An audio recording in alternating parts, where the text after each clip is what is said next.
मेरे प्यारे हिंदी के छात्र छात्राओं, मॉडर्न स्टडी सेंटर के हिंदी प्रभाग में नए वर्ष के हर्ष के साथ आप लोगों का हार्दिक स्वागत है। अभी आप दिगंत भाग 2 के अंतर्गत एक महत्वपूर्ण पाठ, काव्य पाठ प्यारे नन्हे बेटे को पढ़ेंगे, उसको समझने का प्रयास करेंगे। यह दूसरा व्याख्यान है। प्रथम व्याख्यान में इसका भावार्थ, रचनाकार का परिचय, व्याख्या इत्यादि को बता दिया गया है। अब आप दूसरे व्याख्यान में इसके बहुवैकल्पिक वस्तुनिष्ठ प्रश्नोत्तर को जानेंगे और फिर विषयनिष्ठ प्रश्नोत्तर को भी जानेंगे। तो हम पाठ शुरू कर रहे हैं एक शुद्ध पवित्र मंगल कामना के साथ। तो आइए हम पाठ शुरू करें। प्यारे नन्हे बेटे को, इस पाठ में आप देख रहे हैं यह व्याख्यान दूसरा है। पहले व्याख्यान में बता ही दिया गया है कि भावार्थ, रचनाकार का परिचय और फिर व्याख्या कर दी गई है। इस बहुवैकल्पिक वस्तुनिष्ठ प्रश्नोत्तर में जान लीजिए कि प्यारे नन्हे बेटे कविता के कवि का नाम क्या है, या प्यारे नन्हे बेटे क्या है, कविता है। इससे आपको पता चल जाएगा कि यह प्यारे नन्हे बेटे को कविता है और इस कविता के रचनाकार का नाम क्या है। आपको ऑप्शन में दिया गया है मलयज, उदय प्रकाश, विनोद कुमार शुक्ल, ज्ञानेंद्र पति। तो इसका सही उत्तर होगा विनोद कुमार शुक्ल अर्थात सी। विनोद कुमार शुक्ल का जन्म कब हुआ था? आप ऑप्शन देख रहे हैं, इसमें ए सही है, 1 जनवरी 1937। 1 जनवरी 1937 को इनका जन्म हुआ था, ईस्वी। विनोद कुमार शुक्ल का जन्म कहाँ हुआ था? आप यहाँ पर देख रहे हैं, राजनांदगांव छत्तीसगढ़, राजनांदगांव मध्य प्रदेश, बिलासपुर छत्तीसगढ़, भिलाई छत्तीसगढ़। इस सब पर आपको बहुत ध्यान देने की ज़रूरत नहीं है, आप सही का चुनाव करेंगे। राजनांदगांव छत्तीसगढ़, ए इसका सही उत्तर है। अब आगे है, विनोद कुमार शुक्ल का निवास कहाँ है? जन्म तो हुआ राजनांदगांव छत्तीसगढ़ में, लेकिन इनका स्थायी निवास कहाँ है? तो रायपुर में है, अर्थात ये सही होगा। विनोद कुमार शुक्ल मुख्यतः क्या थे? आपने प्रथम व्याख्यान में देख लिया, इंदिरा गांधी कृषि विश्वविद्यालय में एसोसिएट प्रोफेसर थे ये। और यहाँ ऑप्शन में आप देख रहे हैं एक प्रोफेसर भी है, अर्थात बी इसका सही उत्तर होगा। आगे है, विनोद कुमार शुक्ल को रघुवीर सहाय स्मृति सम्मान कब मिला?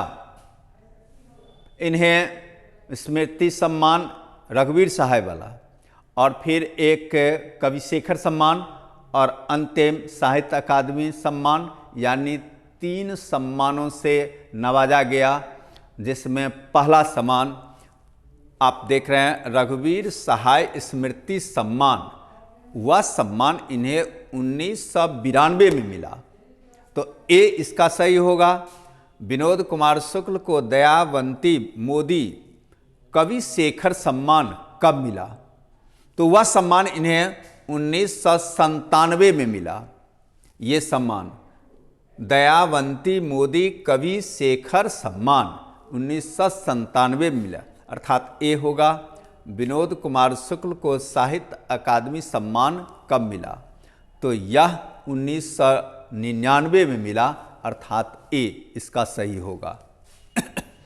अब आगे देखिए, विनोद कुमार शुक्ल का पहला कविता संग्रह कौन है? यहाँ आप देख रहे हैं कि उन्हीं की रचनाओं का नाम है, जिसमें सही होगा लगभग जय हिंद।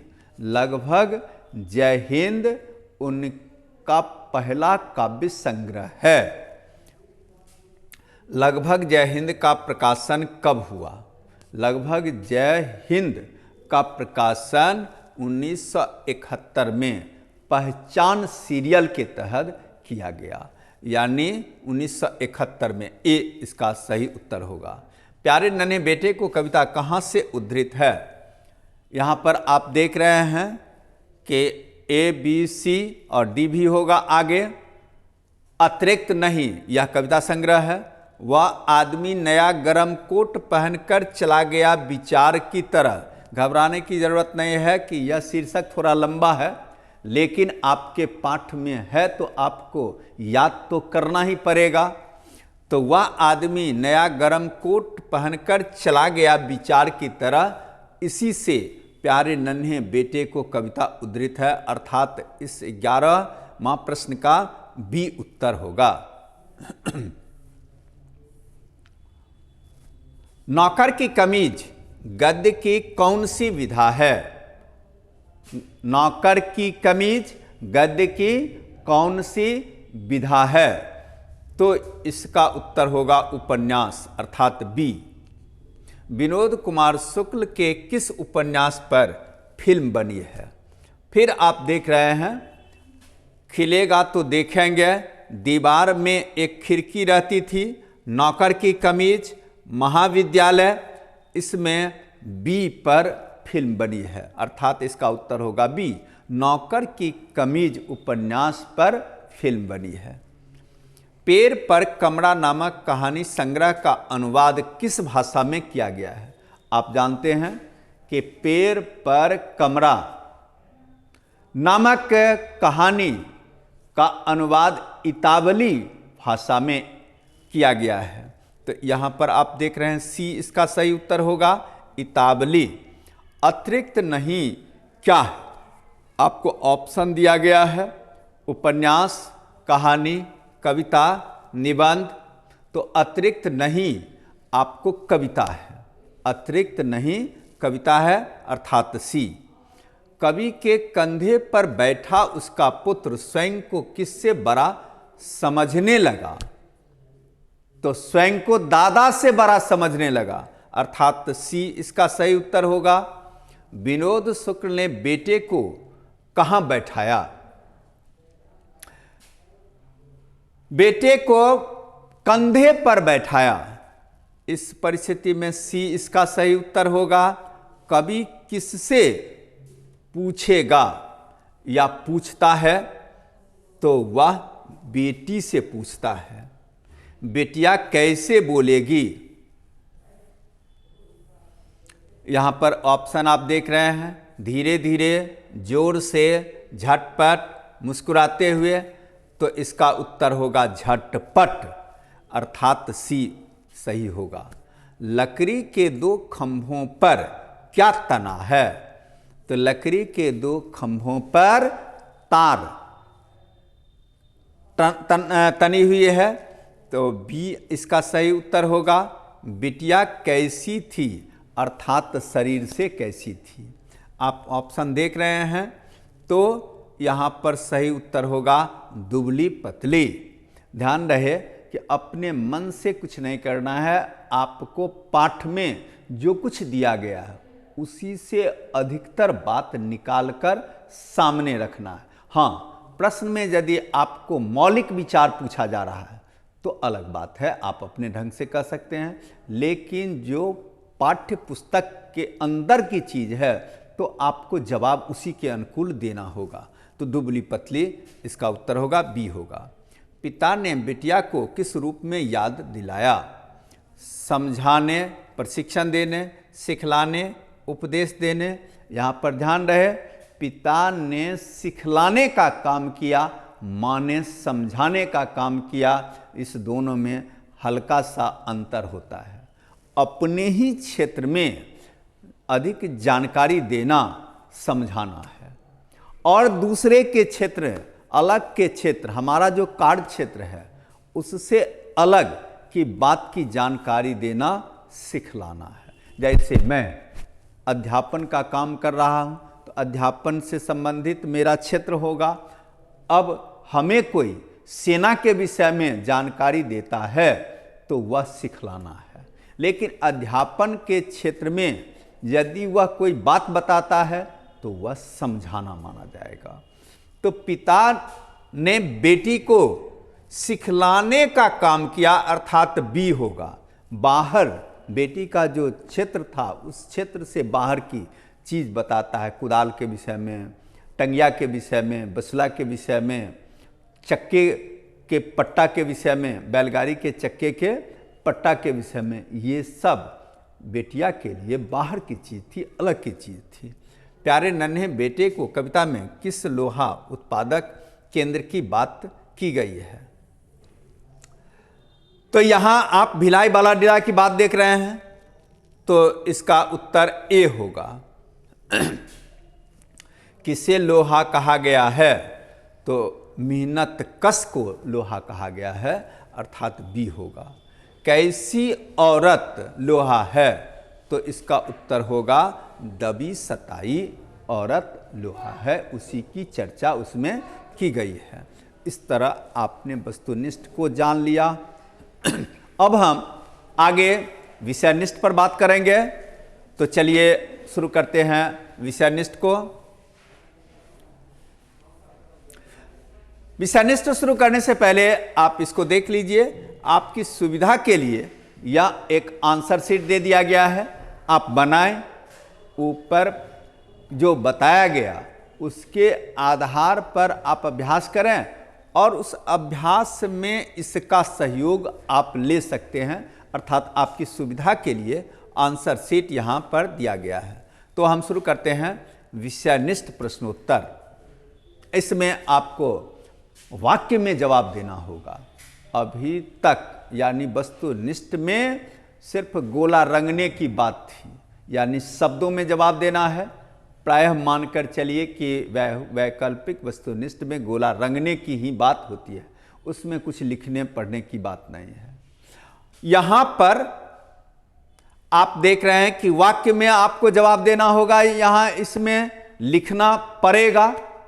वहां पर सिर्फ गोला रंगना है, यहां पर वाक्य लिखना है। मोटे तौर पर अंतर आप यहां समझ जाएंगे। तो आप देख लीजिए विषयनिष्ठ प्रश्नोत्तर। बेटिया से क्या सवाल किया गया? बेटिया से सवाल किया गया कि कहां कहां लोहा है। बेटिया से किसने सवाल किया? तो पिता ने सवाल किया। किससे सवाल किया? तो बेटिया से। तो और क्या किया गया? तो लोहा कहां कहां है। अब बेटिया कहां कहां लोहा पहचान बताती है। बेटिया जवाब में क्या कहती है वो प्रश्न है, यानी लोहे का पता बेटिया कहां कहां किस रूप में बताती है, ये यहां पर पूछा गया है। पिता ने प्रश्न किया कि लोहा कहां कहां है और बेटिया ने जवाब दिया, उसका यहां पर देखिए।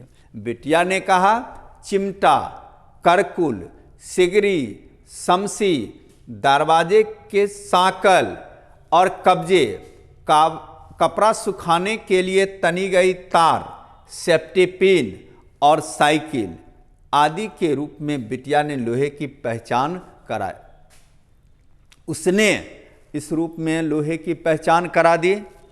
अब आगे है, कवि लोहे की पहचान किस रूप में कराते हैं? कवि लोहे की पहचान किस रूप में कराते हैं? तो इसका उत्तर होगा कवि लोहे की पहचान तो जीवन के विविध उपयोगी साधनों के रूप में कराते ही हैं। मेहनत कश स्त्री पुरुष को भी लोहा ही मानते हैं, उसका प्रतीक मानते हैं।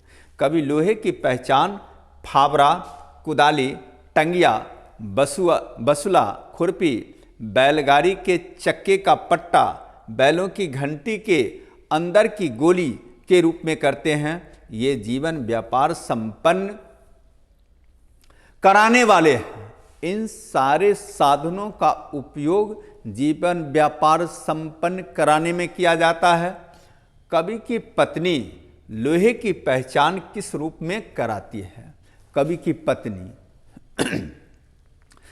पत्नी लोहे की पहचान बाल्टीन, कुएं के ऊपर लगी घिरनी, छत्ते की काड़ी डंडी और घमेला हसिया, चाकू, भिलाई बालाडीला के लोहे का टीला आदि के रूप में कराती है। बचिया ने यानी बेटिया ने जिन घरेलू चीज़ों को छोड़ा उसी में यह माँ कह लीजिए यानी बेटी की माँ, या फिर कभी अपनी पत्नी की बात कर रहा है तो कभी की पत्नी, दोनों ही एक ही है और वह पहचान बताती है कुछ तो घरेलू चीज और अंत में एक बहुत बड़े लौह उत्पादक केंद्र की बात कर देती है, भिलाई बालाडीला की, वहाँ के लोहे के टीले की। लोहा क्या है, इसकी खोज क्यों की जा रही है? इसका उत्तर होगा लोहा अत्यंत जीवनोपयोगी साधन है। यह जीवन का भार ढोता है। हमारा संपूर्ण जीवन उसी पर आश्रित है। उसके बिना हम एक कदम भी आगे नहीं बढ़ सकते हैं। लोहा मेहनतकश मजदूर का प्रतीक भी है। ये मेहनतकश तो विकास का आधार है ही, ये नहीं रहे तो सब कुछ ठप हो जाएगा। इस प्रकार लोहा और मेहनतकश दोनों ही मानव जीवन के आधार हैं। लोहा ठोस होकर भी हमारे जीवन में प्रवाहित होता रहता है, यही आधुनिक जीवन का भार उठाते हैं। इस तरह आपने देख लिया कि कवि ने लोहा को हमारे जीवन के साथ अभिन्न रिश्ता बताने का प्रयास किया है, हमारे जीवन का आधार बताने का प्रयास किया है। और आगे है, इस घटना से उस घटना तक यहाँ किन घटनाओं की चर्चा की गई है? यहाँ पर किन घटनाओं की चर्चा की गई है, इसको आप देखिए।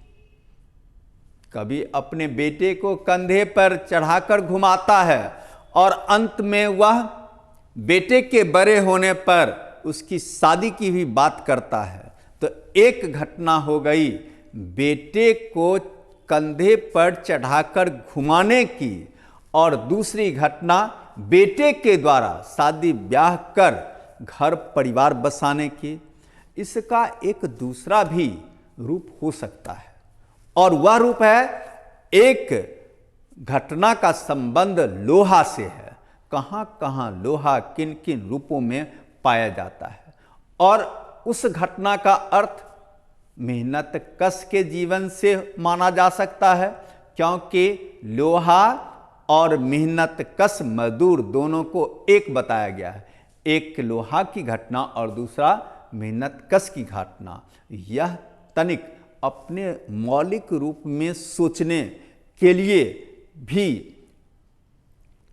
माना जा सकता है। तो आप इसका उत्तर देख लें।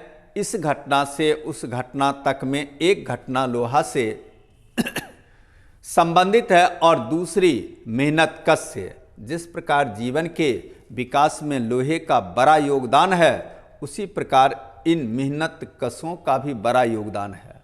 व्यापक अर्थ में एक घटना का अर्थ बेटे का अपने पिता के कंधे पर बैठना है, तथा दूसरी घटना का अर्थ बेटे के बड़े होने पर उसके ब्याह की घटना, अर्थात उसका भी अपना घर परिवार होगा। ऐसी जगहों पर आपको मौलिक रूप में उत्तर देने के लिए थोड़ी सी सुविधा मिल जाती है।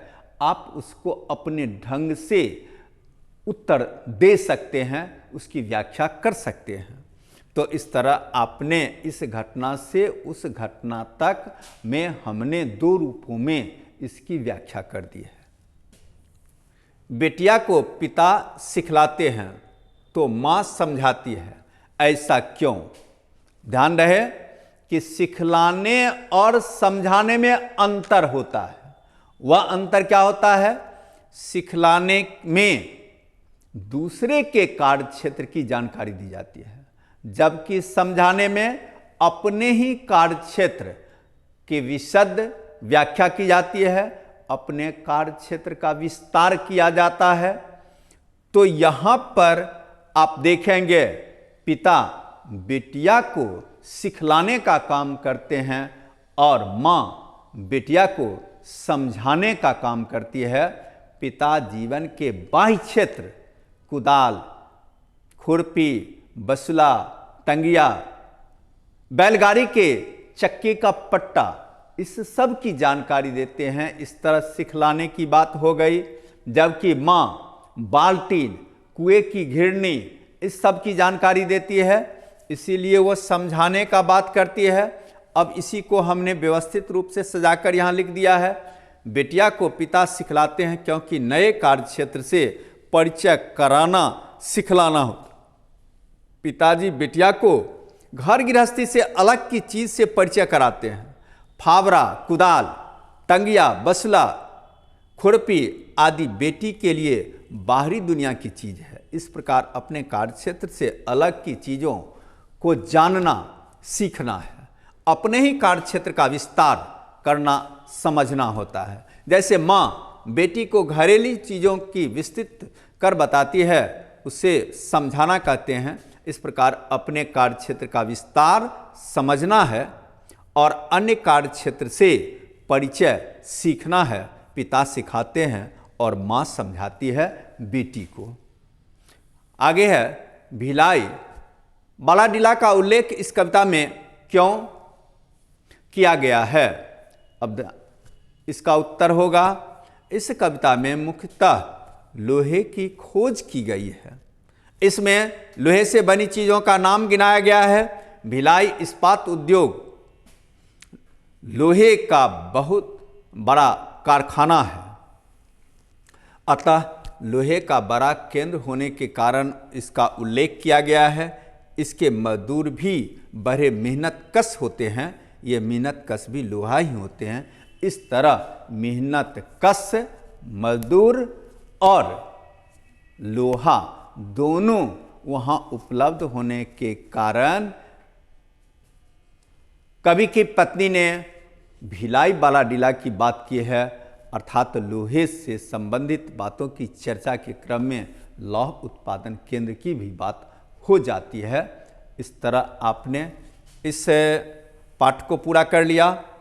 अब हम दूसरे पाठ में फिर मिलेंगे। तब तक के लिए धन्यवाद। तो नए वर्ष के हर्ष के साथ आप लोगों को पुनः एक बार धन्यवाद। फिर मिलेंगे दूसरे पाठ में।